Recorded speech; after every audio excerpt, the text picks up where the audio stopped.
Ya, pemirsa, di informasi sebelumnya, di informasi pengantar, kalau Anda menyimak, Demokrat adalah salah satu partai yang tampaknya kurang setuju jika dilakukan amandemen Undang-Undang Dasar 1945.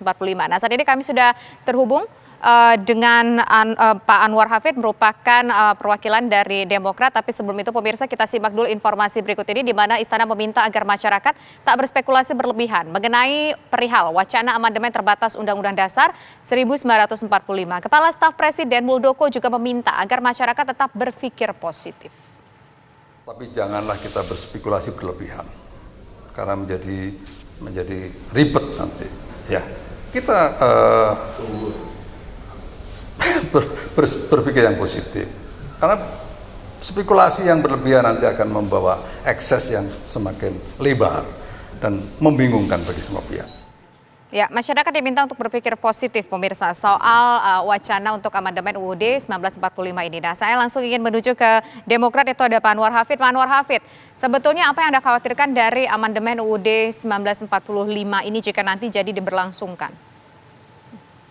Ya, terima kasih Mbak, Bapak sekalian. Jadi yang pertama, Demokrat itu pada prinsipnya ingin menyampaikan bahwa memang Undang-Undang Dasar 1945 ini memang belum sepenuhnya sempurna. Maka pada prinsipnya masih perlu dilakukan amandemen, tapi tentu persiapan yang matang, kemudian perlu dilakukan evaluasi terhadap amandemen sebelumnya tentunya secara menyeluruh. Kemudian yang kedua, kalau kita amandemen ini hanya untuk menghidupkan misalnya GPHN atau PPHN itu, maka pada prinsipnya sih Demokrat itu setuju, tidak masalah dilakukan. Bahkan Demokrat mendorong, tapi dengan ketentuan bahwa amandemen yang dilakukan ini jangan sampai menjadi bola liar. Karena bola kita liar tahu seperti apa maksudnya, ya, bola liarnya?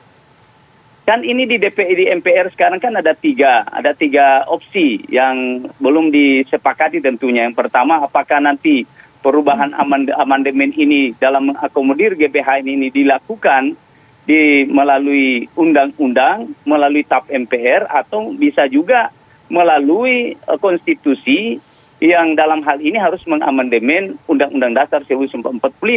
Nah, ini yang dikhawatirkan jangan sampai menjadi bola liar, karena tentunya ada hal yang menjadi kekhawatiran kita, bahwa jangan sampai nanti kalau amandemennya hanya sekedar misalnya untuk mengakomodir GBHN atau PPHN itu, maka tentu pasti akan menyerempet kepada bagaimana pertanggungjawaban kalau presiden yang melaksanakan tentang GBHN tersebut.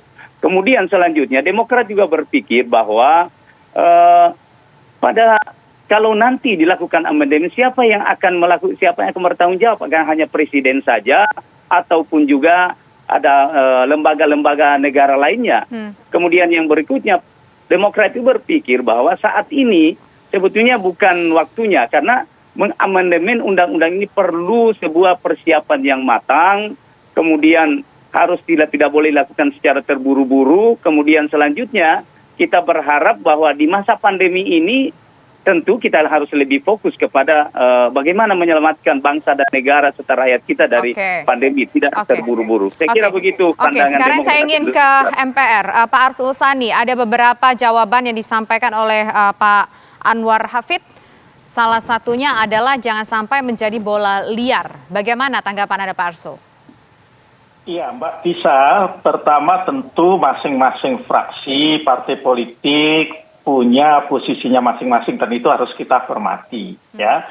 Namun saya juga ingin menyampaikan seperti yang tadi disampaikan oleh Bung Refli Harun dan lain sebagainya, istilah tumpangan, selundupan, ya, agenda-agenda yang seperti itu tidak bisa, Mbak Tisa. Mari kita baca ya ketentuan pasal 37 dari Undang-Undang Dasar Negara Republik Indonesia tahun 1945. Paling tidak ada dua syarat utama yang harus dipenuhi. Syarat utama yang pertama adalah bahwa sebelum MPR mengagendakan, ya, katakanlah sidang MPR, itu harus ada yang usul, dan yang usul tidak boleh cuma 1-2, minimal 1/3 dari 711 anggota MPR. Jadi berapa itu? 237, 238, minimal itu, ya. Yang kedua, apa yang mau diusulkan untuk dirubah itu harus diajukan secara tertulis. dengan pasal yang mana, bagian yang mana kalau itu tidak keseluruhan pasal, dan kemudian dirubah seperti apa dan alasannya apa. Jadi tidak bisa kalau misalnya ada usulan perubahan yang memenuhi syarat pengusul ya sepertiga, katakanlah mau merubah pasal 3. Tiba-tiba kemudian dalam rapat, dalam sidang MPR diusulkan pasal lain. Walaupun semuanya setuju atau mayoritas setuju, itu tidak bisa. Ini bukan pembahasan perubahan atau amandemen undang-undang. Ini amandemen konstitusi yang ada caranya sendiri, ada aturannya sendiri di dalam undang-undang dasar kita. Nah, banyak teman-teman yang berpikir, paradigma berpikirnya ini, ya, melihat perubahan undang-undang dasar itu seperti proses pembahasan dalam perubahan undang-undang. Ini beda. Jadi, mohon maaf saya katakan tidak ada. Semuanya akan ditaruh di depan dulu. Katakanlah kalau kita bicara misalnya yang selalu disoroti penambahan periode jabatan presiden, itu akan di depan dulu. Ada yang usul nggak sepertiga? Ya, kalaupun kemudian di depan pasti akan ramai lebih dulu. Jadi tidak ada itu diam-diam selundupan tidak diketahui. Nah, yang kedua yang disampaikan oleh Pak Anwar Hafidh, saya kira kami sepakat. Tidak boleh gerusa-gerusu, tidak boleh tergesa-gesa. Ruang konsultasi publik, ya, ruang partisipasi publiknya harus dibangun. Dan yang lebih penting lagi, tidak dilakukan selama penanggulangan pandemi COVID-19 ini belum menunjukkan hasil. Artinya COVID-nya tetap berstatus pandemi, belum berubah dari endemi atau bahkan hilang. Oke, baik. Itu. Oke, sebetulnya yang di sini menjadi perhatian masyarakat adalah soal isu Presiden 3 periode. Nah, coba kita ingin tanyakan kepada Bang Masinton. Bang Masinton, apakah kira-kira nanti isu tersebut juga nanti akan didorong untuk melakukan perubahan ataupun amandemen UUD 1945? Apakah isu tersebut akan didorong oleh PDIP atau bagaimana, Bang Masinton? Jadi yang disampaikan oleh Wakil Ketua MPR, Pak Arsul Sani tadi itu sudah clear. Bagaimana mekanisme amandemen tadi, amandemen undang-undang dasar ya konstitusi kita itu memang berbeda mekanismenya dengan revisi undang-undang di DPR, sangat berbeda. Nah jadi apakah nanti akan ada tumpangan-tumpangan lain? Ya tentu Ketua MPR, Wakil Ketua MPR, pimpinan MPR dan sudah menyampaikan secara gamblang tidak pernah melakukan pembahasan itu. Artinya sebenarnya sudah clear. Nah, kemudian mekanisme usulan tadi harus dengan secara tertulis, jelas apa yang alasan-alasan kenapa harus dilakukan perubahan.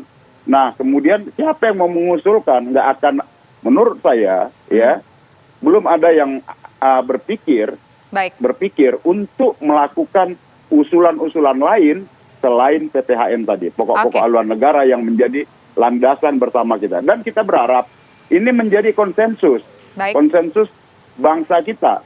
Bukan sekedar konsensus politik, tapi menjadi konsensus kebangsaan. Saya juga berharap supaya nanti tidak ada poting-poting di sana, karena apapun, ya ini menyangkut kesinambungan pembangunan Indonesia ke masa yang akan datang, menghadapi tantangan regional, tantangan global yang berubah setiap saat. Maka fondasi pembangunan itu harus sudah disiapkan dari sekarang supaya kita tangguh ke depan. Indonesia yang hebat ke depan. Nah, jadi konsepsi dasarnya itu menurut saya ini yang harus kita dukung dan jelas tidak ada tumpangan-tumpangan ataupun sudah dikonfirmasi oleh Bang Masinton. Terima kasih Bang Masinton, terima kasih juga Bang Doli atas waktunya dan terima kasih Pak Anwar Hafidh dan juga sudah bergabung bersama kami tadi Wakil Ketua MPR RI Pak Arsul Sani. Selamat sore Bapak-Bapak semua, semoga sehat selalu.